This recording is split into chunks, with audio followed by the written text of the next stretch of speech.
যে আল্লাহ পাক আপনাকে বাঁচিয়ে রাখতে পারেন, সে আল্লাহ পাক আল্লাহর পথে সময় দিলে আপনাকে অফুরন্ত রিজিকও তো দিতে পারেন, হয় না? আপনি আল্লাহর হয়ে যান, বাকি সব আল্লাহ আপনার দায়িত্ব নিয়ে নিবেন ইনশাআল্লাহ। আপনি নিজে আল্লাহর হয়ে যান, আপনার সবকিছু দায়িত্ব কে নিয়ে নিবে? আল্লাহ নিয়ে নিবে।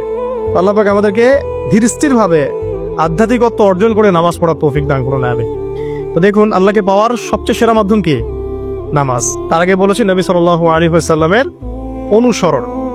আল্লাহকে পাওয়ার তৃতীয় একটা মাধ্যম বলে দিই আমি, সওম বা রোজা রাখা। অল্প সময় করিয়ে নিচ্ছি, সওম বা রোজা রাখা। রোজা কেন আল্লাহকে পাওয়ার মাধ্যম জানেন? কারণ রোজা রাখা অবস্থায় আমরা কিন্তু গোপনে পানাহার করি না, করি? আমরা রোজা রেখেছি, গোপনে কিন্তু পানি খেতে পারি, কেউ দেখবে না।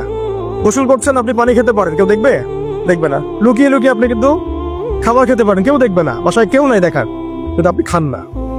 আপনি সবর করেন, সহ্য করেন, একদম সূর্যাস্তের সময় গিয়ে আপনি ইফতার করেন। এই যে কাজটা আপনি কেন করেন? কারণ আপনি ফিল করেন যে আল্লাহ আপনাকে দেখছেন। কেউ আপনাকে দেখুক না দেখুক, আল্লাহ আপনাকে দেখছেন। এটাই হচ্ছে ইহসান, এটাই হচ্ছে আল্লাহ পাকের মারিফতকে উপলব্ধি করা।